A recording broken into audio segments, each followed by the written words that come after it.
My ex-wife wanted to live her sister's life, and it destroyed our marriage. Hello, True Story. My name is Donnie, and I've been listening to your channel for quite some time now. First off, I want to say thank you for giving men a space to share their stories, because too many of us stay quiet. We swallow our pain, bottle it up, and pretend like everything's fine when in reality, our lives have been torn apart. I went through hell and back with my ex-wife, and I finally decided I needed to write my story out. This isn't just a story about cheating, though that's definitely part of it. This is a story about how comparison can rot a relationship from the inside out. My ex-wife didn't just want to live her life, she wanted to live her sister's life, and no matter what I did, I was never enough. First, when I first met my ex-wife, things were great. You know how it goes. We were young, everything felt new, and we couldn't get enough of each other. She was fun, she was adventurous, and she had that type of charm that could light up a room. I thought I had found the one. Her sister was already married back then, and I remember meeting her sister's husband early on. He was this tall, polished guy with the perfect posture and this calm, professor-like way of talking. I later found out he was literally a brain surgeon and a part-time professor at a medical school. So yeah, the guy was smart, rich, and respected. At first, it didn't bother me. I wasn't comparing myself to him. I was working my job, paying my bills, and I thought my ex loved me for me. But slowly, things started to change. The comparisons began. The first time I noticed it was when her sister got a new car. It was some luxury SUV, brand new, with all the bells and whistles. The very next day, my ex came to me and said, "Babe, I think it's time we trade in our car. I deserve something nice too." Now, I was making decent money, but I wasn't brain surgeon money. I wasn't professor money. I told her we could maybe look into upgrading in a year or two once we saved up more. She rolled her eyes and said, "See, this is the problem. My sister never has to wait for anything. Her husband knows how to keep her happy." That comment stung, but I brushed it off. I thought maybe she was just jealous and would get over it, but that was just the beginning. Every single thing her sister did, she wanted to copy. If her sister got new jewelry, suddenly my ex needed jewelry. If her sister took a vacation, suddenly we needed a vacation too. If her sister got flowers, I got guilt-tripped for not bringing her flowers every week. It was exhausting. The solo trips. What really pushed me over the edge was the solo trips. Her sister had this thing where sometimes she would travel alone to these fancy resorts. I'm talking $2,000 a night, all-inclusive private villa type of places. Now her sister's husband could afford that without blinking. But me? That was more than I made in a month at one point. Of course, my ex wanted to do the same. She came to me saying, "I should be able to have my own experiences too. I want to go on a solo trip just like my sister." I laughed at first, thinking she was joking, but no, she was dead serious. She even went so far as to suggest joining her sister on one of these trips. I looked up the resort she was talking about, and my jaw hit the floor. Just one night there would wreck my bank account. When I told her it wasn't realistic, she accused me of being cheap and of holding her back from living her best life. That phrase, living her best life, I grew to hate it.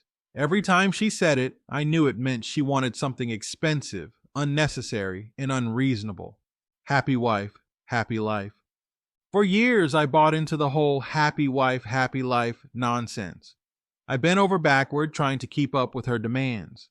I picked up extra shifts, worked overtime, even did side hustles just to make sure she had at least some of the things she wanted.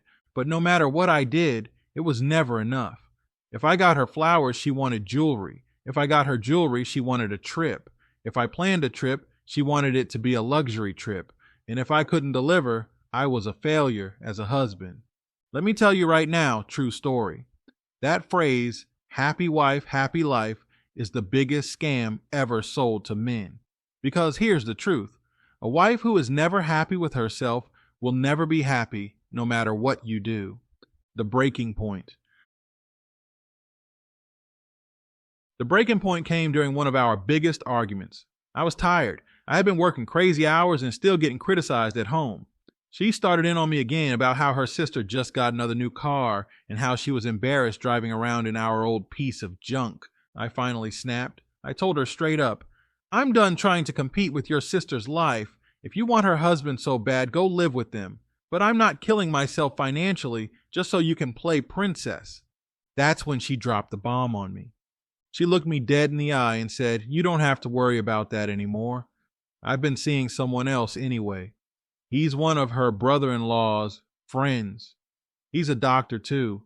He actually knows how to take care of a woman. Unlike you? I felt like my entire chest caved in. All those years of stress, all those arguments, all those sleepless nights trying to figure out how to make her happy. It was all for nothing. And then she twisted the knife. She smirked and said, I'm going to be rich. I don't need you anymore. You're worthless as a man. My biggest regret. I'm not proud of what happened next. In fact, it's something I still regret to this day. In that moment of rage, betrayal, and humiliation, I lost control. I didn't hit her, but I did get physical. I grabbed her arm and shoved her back when she tried to walk past me. It wasn't hard, but it was enough. She immediately called the police. The sirens, the flashing lights, the neighbors watching. It was one of the lowest points of my life. I tried to explain to the cops what happened, but none of that mattered. She pressed charges, and just like that, I went from being a hard-working husband to being treated like a criminal. Months of hell. The months that followed were pure hell. Court dates, lawyers, fees, embarrassment. My reputation took a hit. My job even found out because I had to take time off for court appearances. I felt like everything I had worked for was slipping away. And the whole time, she was smug about it, acting like she had won. She flaunted this new doctor friend around, making sure I knew she had upgraded. But here's the kicker. He wasn't serious about her. Turns out, he was one of those guys who had multiple women on the side. She thought she was going to be the main one, but in reality, she was just another notch on his belt. She wanted me back. After all the drama, after the charges, after she bragged about being with someone else, she actually had the nerve to come back to me and ask if we could work things out. Why? Because her new doctor boyfriend didn't want anything serious. He wasn't about to leave his other women. She suddenly realized that being the girlfriend of a rich man wasn't the fairy tale she thought it would be. For the first time in years, I felt a sense of clarity. I told her, no, we're done. I filed for divorce and didn't look back. The relief of divorce. The day my divorce was finalized was the day I felt free again. It was like someone had lifted 100-pound weight off my chest. I didn't realize how much stress, anxiety, and financial strain she had put on me until she was gone. Financially, my life improved almost immediately. I no longer had to fund her endless wants and her need to compete with her sister. I could save my money, spend it wisely, and even treat myself without feeling guilty. Emotionally, it was like rediscovering myself. I could breathe again. I could laugh again. I didn't have someone constantly reminding me of what I wasn't. Finally. Looking back, I see now that my ex-wife's problem wasn't really with me. It was with herself. She couldn't be content with her own life, so she tried to live someone else's. And in the process, she destroyed our marriage. I also learned the hard way that compromising yourself to make someone else happy will only drain you. I gave everything I had, and it still wasn't enough. If there are men listening to this who are bending over backwards for a woman who will never be satisfied, listen to me carefully. Stop. Save yourself. If she doesn't appreciate you for who you are, nothing you do will ever be enough. Divorcing her was the best decision I ever made, and I'll never again allow myself to be someone's second choice or stepping stone. Life after divorce, the best decision I ever made. Hey, True Story, it's Donnie again. When I left off, I told you about the relief I felt after the divorce, and I wasn't exaggerating. That was just the beginning. Now I want to tell you what life has been like since the divorce, because let me tell you, my life without her has improved in more ways than I ever could have imagined. Rediscovering myself. The first thing I noticed after the divorce was how much mental space I had again. When you're in a toxic marriage, you don't realize how much energy it drains from you. Every day used to be some new argument, some new demand, some new guilt trip. Even when things seemed calm, I was always waiting for the other shoe to drop. Once she was gone, my mind finally quieted down. For the first time in years, I could sit on my couch, watch a movie, and not feel this pit in my stomach about money or about whether I was making her happy. I didn't have to worry about competing with her sister's lifestyle or about the next ridiculous thing she was going to demand. It was like I could finally hear myself think again. I started rediscovering hobbies I had let go of. Back when we first got together, I used to love working on cars. I'd spend weekends in the garage with the radio on, just tinkering, fixing, learning. But as soon as I married her, my free time disappeared. If I wasn't working overtime to pay for her lifestyle, I was being dragged to some social event or dealing with one of her meltdowns. After the divorce, I bought myself an old project car and started working on it. That alone felt like freedom. Just me, my tools, and no one nagging me that I was wasting time or that I should be doing more for her. Financial freedom. I can't overstate how much better my finances became. When I was with her, every paycheck felt like it disappeared before I even touched it. New clothes, new purses, trips, fancy dinners. It never stopped. And the worst part was, even after spending all that, she'd still complain that we didn't have enough. After the divorce, it was like plugging a hole in a sinking ship. Suddenly, my money was actually mine. I wasn't buying unnecessary junk or maxing out credit cards just to keep her from throwing a tantrum. I started saving. I paid off debts I never should have had in the first place. I built up an emergency fund. For the first time in my life, I felt financially secure. And it wasn't just about saving. I also started treating myself in ways that made sense. I took a modest vacation, not a 2,000 a night resort, but something I could enjoy without stressing about money. I went fishing, something I hadn't done since I was a kid. I bought myself tools and upgraded my garage, all things that actually brought me peace instead of anxiety. My health improved. Something else I didn't expect was how much my health improved after the divorce. During my marriage, I was constantly stressed. I didn't realize how much it was taking a toll on me physically until she was gone. My blood pressure was high, I was putting on weight, and I was tired all the time. A few months after the divorce, I went to the doctor for a checkup, and he was shocked. My blood pressure had dropped significantly. I had lost about 15 pounds without even trying, just from not being stressed out every single day. I started going to the gym again, too. Before, every time I even mentioned wanting to work out, she'd complain that I was wasting time or that I should be focusing on her. Now, I had no one holding me back. I started lifting weights, eating better, and focusing on myself.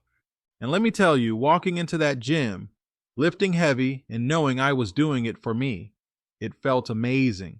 New friendships. Another thing that changed was my friendships. When I was married, she did everything she could to isolate me. If I wanted to hang out with friends, she'd guilt trip me. If I went anyway, she'd blow up my phone the entire time. Slowly, I stopped reaching out to people. I didn't want to deal with the drama. After the divorce, I reconnected with old friends. Guys I hadn't talked to in years reached out when they heard I was divorced. We started hanging out again, grabbing beers, watching games, going fishing. Simple stuff, but it meant the world to me. It reminded me that I wasn't alone, that I still had people who cared about me for me, not for what I could provide. Dating again. I'll be honest, at first I wasn't sure I even wanted to date again. The betrayal from my ex cut deep. I told myself I was just going to focus on me, and if someone came along, fine, but I wasn't going to chase it. And honestly, that mindset has worked out great. I did eventually start dating casually, and the difference between the women I met and my ex was like night and day. There are women out there who actually appreciate a man for who he is, not for what he can buy. Women who enjoy simple things like going for a walk, cooking a meal together, or just sitting and talking. I haven't rushed into anything serious, and maybe I won't for a while. But what I've learned is that relationships don't have to be this constant competition and stress. They can actually be enjoyable. Lessons learned. Looking back, I see so many red flags I ignored. I should have seen it the first time she compared me to her sister's husband. I should have walked when she started demanding luxury I couldn't provide, but I didn't. I bought into that lie of happy wife, happy life. What I've learned is this. If she's never satisfied, she never will be. You can give everything you have, and it won't matter. Don't lose yourself trying to keep someone else happy. If you have to sacrifice who you are just to make them smile, it's not worth it. Comparison is poison. If your partner is constantly comparing you to someone else, you'll never measure up in their eyes. Peace is priceless. I would rather be single for the rest of my life than live in daily chaos with the wrong person. Seeing my ex now. Every now and then, I hear little updates about my ex. Apparently, she's still chasing that lifestyle she wanted. From what I know, she's gone through a couple of other men since the doctor. She keeps trying to latch on to wealthy guys, but none of them take her seriously. And you know what? I don't feel bad for her, not one bit. She made her bed and now she has to lie in it. Sometimes I wonder if she regrets how things ended. I'm sure she does, at least in moments. But even if she came crawling back tomorrow, there's no way I'd take her back. Not after everything she did and said. The best feeling. You know what the best feeling in the world is? Waking up in the morning and not dreading the day. Not wondering what argument you're going to have. Not stressing about what bill you're going to have to pay for some luxury item you don't even care about. Just peace.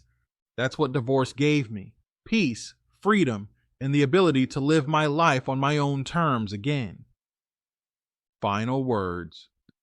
If there are men listening to this who are in a marriage that feels one-sided, where you're constantly being compared, constantly drained, constantly told you're not enough, listen to me. You don't have to live like that. It's scary to leave, I know. I thought divorce was going to ruin me, but it saved me. It gave me my life back. I'm healthier, happier, and more at peace than I've been in years. I'm not rich like her sister's husband, but I don't need to be. I'm rich in peace, in freedom, and in self-respect. That's my follow-up, true story. Divorce was the end of my marriage, but it was the beginning of my real life.